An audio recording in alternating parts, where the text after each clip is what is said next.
Allah Azza wa Jal began telling His Messenger sallallahu alaihi wasallam, you have the same mission as previous nations. And the messengers He highlighted, notice Allah did He tell us a lot about the careers of those messengers? Nuh alayhi salam, Musa alayhi salam, Isa, Ibrahim alayhi salatu salam. Did He tell us a lot about their nations? He did, didn't He? Even Ibrahim alayhi salam a little bit, but the others far more. And all of those nations, were those nations destroyed? With the exception of Ibrahim alayhi salam, even then he had to deal with Namrud. We don't know about a nation directly.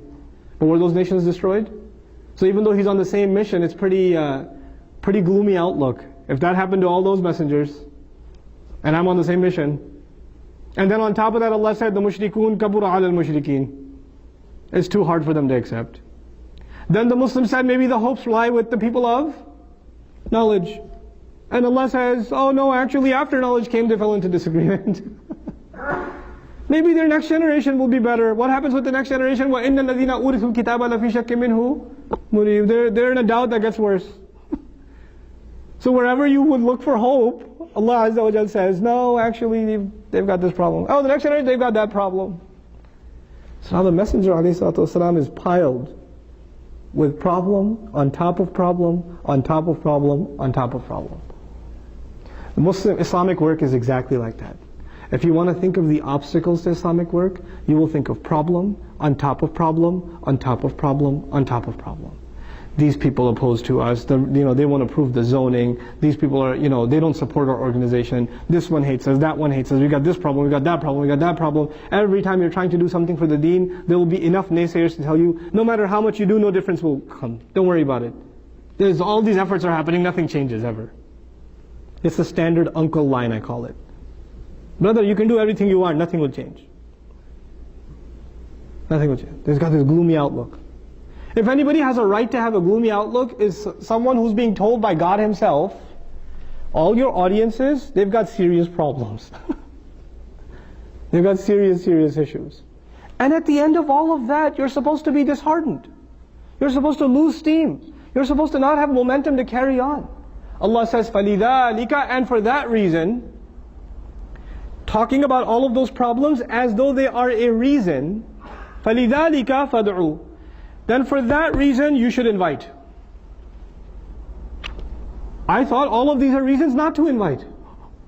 Because all of these are reasons to say, what's the point? I was expecting, فَلِذَلِكَ لَا تَدْعُوا أُتْرُكُمْ. Leave them alone, what's the point? Allah says, فَلِذَلِكَ فَادْعُوا. Because of that reason, because despite all these obstacles, actually because all of these obstacles exist, that's why I've sent you with this revelation. Come, invite them. وَاسْتَقِمْ كَمَا أُمِرْتَ, and you remain firm as you've been commanded. You are not standing firm because these people have good potential, or because the outlook in the future is very positive, or because the trends are looking good. Those are none of those are reasons for you to stay on task. Your reason to stay on task is you've been commanded. Whether the whole masjid is full of people that are praying, or there's nobody here to pray, you pray. You pray.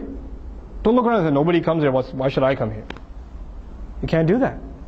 وَاسْتَقِمْ كَمَا أُمِرْتَ. Just like that in Islamic work. We don't think of that in salat, right? Salat, no matter where you are, you make salat. Why? Because you think of it as an individual obligation. When it comes to collective work, we say nobody else is joining this organization. Nobody else is helping out at that meeting. Everybody else shows up late to the meeting. Nobody else volunteers. Why should I? Allah says, no. You're not doing work in any capacity for Islam because what you see around you. You're doing it because you've been commanded. You see it as something that you have to do. وَاسْتَقِمْ كَمَا أُمِرْتَ وَلَا تَتَّبِعْ أَهْوَاءَهُمْ. Very perfect placement of the phrase. And don't follow their empty desires.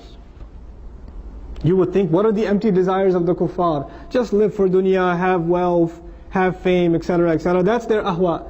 Not in this ayah. Not here. Their only desire is you should stop. Your desire is get depressed and don't do anything. That would be their biggest empty desire. Allah says you stay firm while not following their desire, meaning their desire is for you not to stay firm. Their desire is for you to stop calling. If you get depressed, then they have gotten what they wanted. If you get overwhelmed, then they got exactly what they wanted. What's the, وَلَا تَتَّبِعْ أَهْوَاءَهُمْ. And then, so where does your reliance come from? What's your only counsel? If people are not going to be a source of encouragement for you, where's your encouragement going to come from? وَقُلْ آمَنْتُ بِمَا أَنزَلَ اللَّهُ مِنْ كِتَابٍ. Tell them I have come to believe in what Allah has sent down from an amazing book. My iman, my reliance, my trust is in Allah's word. Allah's word becomes my counsel. For the person who's working for Allah's deen in any capacity, the word of Allah is his counsel. It's the word of Allah he turns to get motivation to keep going, to deal with his problems, to soften his heart, to alleviate the sadness. That's where he goes, the word of Allah. That's where she goes, the word of Allah. آمَنْتُ بِمَا أَنزَلَ اللَّهُ مِنْ كِتَابٍ